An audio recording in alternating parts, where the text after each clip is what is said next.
ಹಿಂದೂ ಧಾರ್ಮಿಕ ಸಂಘಟನೆಗಳಿಂದ ಪ್ರತಿಭಟನಾ ರ್ಯಾಲಿ. ಶ್ರೀ ಕ್ಷೇತ್ರ ಧರ್ಮಸ್ಥಳದ ವಿರುದ್ಧ ಅಪಪ್ರಚಾರ ಮಾಡುತ್ತಿರುವವರ ವಿರುದ್ಧ ಆಕ್ರೋಶ. ಅಪಪ್ರಚಾರ ಮಾಡುತ್ತಿರುವ ಎಲ್ಲರನ್ನ ಬಂಧಿಸಿ ಕಾನೂನು ಕ್ರಮ ಕೈಗೊಳ್ಳುವಂತೆ ಒತ್ತಾಯಿಸಿದ್ದಾರೆ.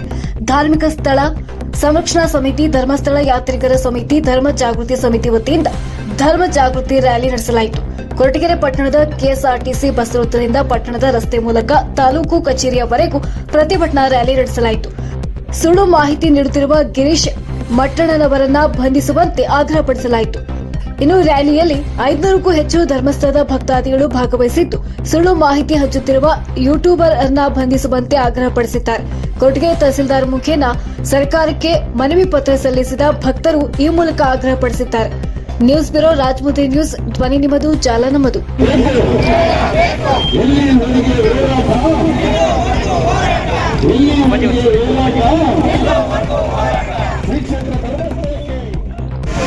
ಒಟ್ಟಾಗಿ ಸೇರಿ ಹಿಂದೂ ಧರ್ಮದ ಬಗ್ಗೆ ಹೋರಾಟ ಹಮ್ಮಿಕೊಂಡಿದ್ದೀವಿ. ಈಗಾಗಲೇ ಧರ್ಮಸ್ಥಳದಿಂದ ಹಿಂದೂ ಧರ್ಮನ ಉಳಿಸೋದಕ್ಕೋಸ್ಕರ ಅವ್ರು ಮಾಡ್ತಕ್ಕಂಥ ಪ್ರಯತ್ನಗಳನ್ನ ಕಲ್ಲಾಕೋದಕ್ಕೋಸ್ಕರ ಷಡ್ಯಂತ್ರ ನಡೀತಾ ಇದೆ. ಹಾಗಾಗಿ ಆ ಕಿಡಿಗೇಡಿಗಳ ವಿರುದ್ಧ ನಾವೆಲ್ಲ ಒಟ್ಟಾಗಿ ಇವತ್ತು ಹೋರಾಟ ಮಾಡ್ತಾ ಇದ್ದೀವಿ. ಇದು ಇಷ್ಟಕ್ಕೆ ನಿಲ್ಲೋದಿಲ್ಲ. ಮುಂದಿನ ದಿನಗಳಲ್ಲಿ ನಮ್ಮ ಹಿಂದೂ ಧರ್ಮದ ಬಗ್ಗೆ ಅವಹೇಳನಕಾರಿಯಾಗಿ ಯಾರೇ ಮಾತಾಡಿದ್ರು ಕೂಡ ಹಿಂದೂಗಳೆಲ್ಲ ಒಟ್ಟಾಗಿ ಹೋರಾಟ ಮಾಡ್ತೀವಿ ಅಂತೇಳಿ ಒಂದು ಮಾರ್ಗಸೂಚಿ ಅಷ್ಟೇ ಇದು. ಹಾಗಾಗಿ ಮುಂದಿನ ದಿನಗಳಲ್ಲಿ ನಾವೆಲ್ಲ ಎಚ್ಚೆತ್ಕೊಳ್ಬೇಕಾಗಿದೆ. ಇವತ್ತು ನಾವು 11 ಗಂಟೆಗೆ ಕರೆದಿರೋ ಒಂದು ಜಾಗೃತಿ ಅಭಿಯಾನಕ್ಕೆ ಇನ್ನೂ ಬರೋದ್ರಲ್ಲೇ ಇದ್ದಾರೆ ನಮ್ಮ ಜನ. ಅದೇ ಒಂದು ಬೇರೆ ಕಮ್ಯುನಿಟಿಯವರು ಬರೀ ಒಂದು ಪೋಸ್ಟ್ ಹಾಕಿದ್ರೇ ಇಡೀ ಅಲ್ಲೋಲ ಕಲ್ಲೋಲ ಮಾಡ್ತಾರೆ. ಇವತ್ತು ನಮ್ಮ ಧರ್ಮಸ್ಥಳದ ಬಗ್ಗೆ ಅವಹೇಳನಕಾರಿಯಾಗಿ ಪ್ರತಿಯೊಬ್ಬರು ಪೋಸ್ಟ್ ಹಾಕ್ತಾ ಇದ್ದಾರೆ, ಪ್ರತಿಯೊಬ್ಬರು ಇದು ಮಾಡ್ತಾ ಇದ್ದಾರೆ. ಆದರೂ ಕೂಡ ನಮ್ಮವ್ರು ಇನ್ನೂ ಎಚ್ಚೆತ್ತುಕೊಳ್ತಿಲ್ಲ ಅಂದರೆ ಇದು ಎಲ್ಲೋ ಭಾಳ ಒಂದು ಕೆಟ್ಟ ಸೂಚನೆ ಅಂತ ನಾನು ಹೇಳ್ತೀನಿ. ಇವತ್ತಿನ ದಿನ ನಾವುಗಳೆಲ್ಲ ಹೋಗಿ ಇದ್ರ ವಿರುದ್ಧ ಹೋರಾಟ ಮಾಡಿ ತಹಸೀಲ್ದಾರ್ಗೆ ಒಂದು ಮನವಿ ಕೊಟ್ಟು ಇದು ಸರ್ಕಾರ ಭಾಳ ಕಠಿಣವಾಗಿ ಕ್ರಮಗೊಳ್ಳಬೇಕು ಅಂತೇಳಿ ನಾವೆಲ್ಲ ಪ್ರಾರ್ಥಿಸ್ತೀವಿ. ನಮಃ. ಇವತ್ತು ನಾವೇನು ಧರ್ಮ ಸಂರಕ್ಷಣಾ ಯಾತ್ರೆಯಿಂದ ಮತ್ತು ನಾವು ತಹಸೀಲ್ದಾರ್ಗೆ ಒಂದು ಮನವಿ ಕೊಡಬೇಕು ಅಂತೇಳಿ ಹೊರಟಿದ್ದೀವಿ ನಾವೆಲ್ಲರೂ. ಇವತ್ತು ನೋಡಬೇಕು, ನೀವೆಲ್ಲ ನೋಡ್ತಾ ಇರ್ತೀರಿ, ನೀವು ಮಾಧ್ಯಮ ಮಿತ್ರರು. ಇವತ್ತು ಏನಾಗಿದೆ ಅಂತಂದರೆ, ನಾವು ಸೌಜನ್ಯಂಗೆ ನ್ಯಾಯ ಕೊಡಿಸ್ತೀವಿ ಅಂತ 13 ವರ್ಷದಿಂದ ತಿಮ್ಮಾರೋಡಿ ಇರ್ಬೋದು, ಗಿರೀಶ್ ಮಟ್ಟಣ್ಣ ಇರ್ಬೋದು, ಸಮೀರ್ ಹೇಳುವಂಥ ಆ ವಿಡಿಯೋ ಇಟ್ಕೊಂಡು ನಮ್ಮ ಹಿಂದೂ ಧಾರ್ಮಿಕ ಕ್ಷೇತ್ರಕ್ಕೆ ಧಕ್ಕೆ ತರುವಂಥ ಕೆಲಸನ ಇವತ್ತೇನು ಮಾಡ್ತಾ ಇದ್ದಾರೆ, ಅದ್ರ ವಿರುದ್ಧವಾಗಿ ನಾವು ಹೋರಾಟ ಮಾಡಲೇಬೇಕು. ಅವರು ನ್ಯಾಯ ಕೊಡಿಸೋರಾಗಿದ್ದರೆ ಇವತ್ತು ನಮ್ಮ ಫೋನಲ್ಲಿ ಇದೆ ಅಂತ ಹೇಳ್ಕೊಂಡು ಬರ್ತಾ ಇದ್ದಾರೆ. ಅದನ್ನು ಯಾರಿಗಾದ್ರೂ ಅವರು ಇವತ್ತು ನಮ್ಮ ನ್ಯಾಯಾಂಗಕ್ಕೆ ಕೊಡ್ಬೋದಾಯಿತು, ಕೊಡ್ತಾ ಇಲ್ಲ. ಅವ್ರ ಉದ್ದೇಶ ಏನು ಅಂತಂದರೆ, ನಮ್ಮ ಧರ್ಮಸ್ಥಳದ ವಿರುದ್ಧ ಧಾರ್ಮಿಕ ಕ್ಷೇತ್ರವನ್ನು ನಮ್ಮ ಬೇರೆ ಸರ್ಕಾರಕ್ಕೆ ವಶಪಡಿಸ್ಕೊಡ್ಬೇಕು ಅಂತ ಹೇಳ್ಬಿಟ್ಟು ಅವ್ರು ಹೋರಾಟ ಮಾಡ್ತಾ ಇದ್ದಾರೆ. ಬಿಟ್ಟರೆ ಬೇರೆ ಇನ್ಯಾವುದು ಗೊತ್ತಾಗ್ತಾ ಇದೆ ಇದ್ರ ಕುತಂತ್ರ ಏನು ಅಂತೇಳಿ. ಸೌಜನ್ಯಂಗೆ ನ್ಯಾಯ ಕೊಡಿಸೋದಾಗಿದ್ರೆ ಇಷ್ಟು ದಿವಸ ಬೇಕಾಗಿರಲಿಲ್ಲ. ಆ ತಿಮ್ಮಾರೋಡಿ ಇರ್ಬೋದು, ಗಿರೀಶ್ ಮಟ್ಟಣ್ಣ ಒಬ್ಬ ಪೊಲೀಸ್ ಅಧಿಕಾರಿಯಾಗಿ ಅವನು ಯಾವ ರೀತಿ ಮಾತಾಡ್ತಿದ್ದಾನೆ ಅಂತಂದರೆ, ಹೆಣ್ಣಿಗೆ ನ್ಯಾಯ ಕೊಡಿಸೋದು ಈ ರೀತಿನೇನಾ? ಮತ್ತು ತಿಮ್ಮಾರೋಡಿ ಹೆಣ್ಮಕ್ಳ ಬಗ್ಗೆ ಎಷ್ಟು ಅವಹೇಳನಕಾರಿಯಾಗಿ ಮಾತಾಡ್ತಾನೆ. ಆದರೆ ಅವನು ಏನು ಮಾಡ್ತಾ ಇದ್ದಾನೆ ಅಂತ ನೀವು ಎಲ್ಲ ನೋಡ್ತಾ ಇದ್ದೀರಿ. ಯೂಟ್ಯೂಬಲ್ಲಿರ್ಬೋದು, ನ್ಯೂಸ್ ಚಾನಲಲ್ಲಿರ್ಬೋದು.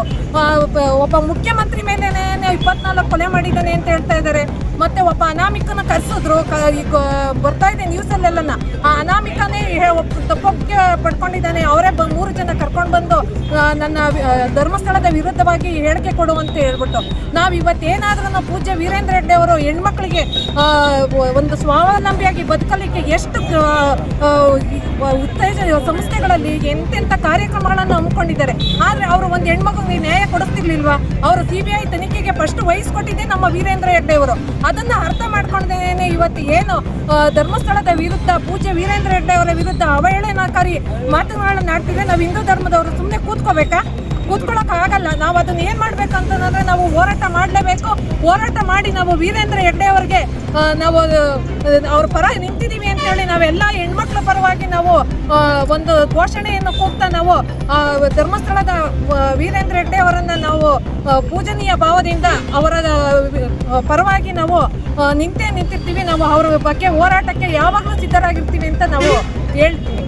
ಏನು ಇಂದು ನಮ್ಮ ಕೊರಟಗೆರೆಯಲ್ಲಿ ಧರ್ಮಸ್ಥಳದ ನ್ಯಾಯಕ್ಕೋಸ್ಕರ ಏನು ಇವತ್ತೊಂದು ಜನ ಹೊರಟಿದ್ದಾರೆ, ಇದು ಸಾಮಾನ್ಯ ಜನ ಅಲ್ಲ, ಧರ್ಮ ಸೈನ್ಯ ಧರ್ಮಕ್ಕೋಸ್ಕರ ಇಡೀ ಸೈನ್ಯನೇ ಬಂದಿದೆ ಇವತ್ತು ಕೊರಟಗೆರೆಯಲ್ಲಿ, ಕೊರಟಗೆರೆಯಾದ್ಯಂತ.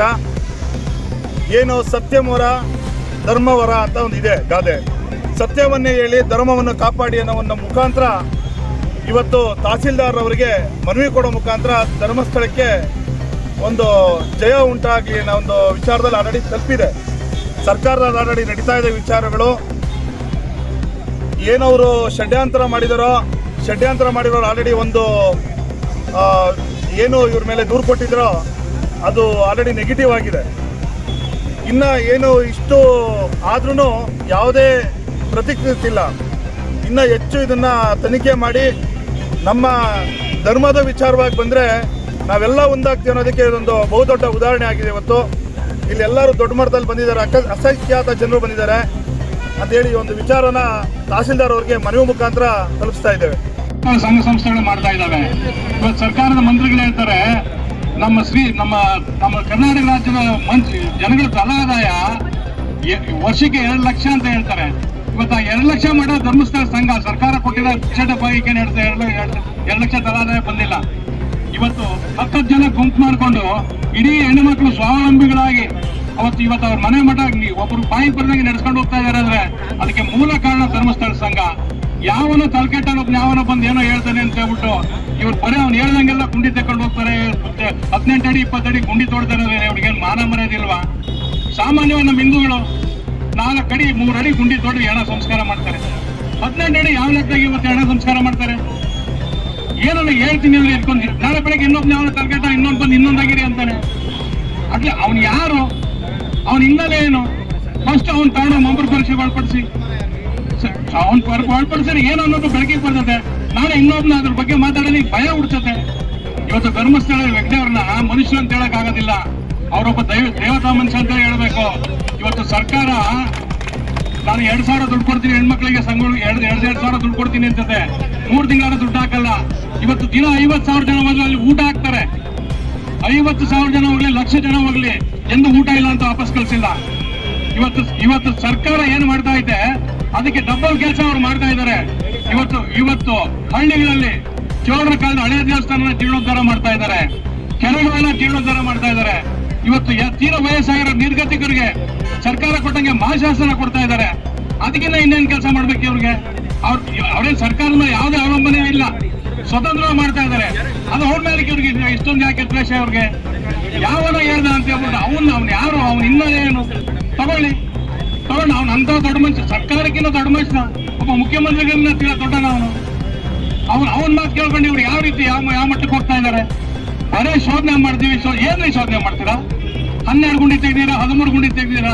ಜನಗಳಿಗೊಂದು ತಾಳ್ಮೆ ಐತೆ, ಅದನ್ನ ಯಾಕೆ ಪರೀಕ್ಷೆ ಮಾಡಕ್ ಹೋಗ್ತೀರಾ? ತಾಳ್ಮೆ ಮೀರಿದ್ರಿ. ಇವತ್ತು ಜನ ಎಲ್ಲ ಇಳಿದು ಬೀದಿಗೆ ಇಳಿದ್ರೆ ನಿಮ್ ಸರ್ಕಾರ ಏನೂ ಮಾಡಕ್ಕಾಗೋದಿಲ್ಲ.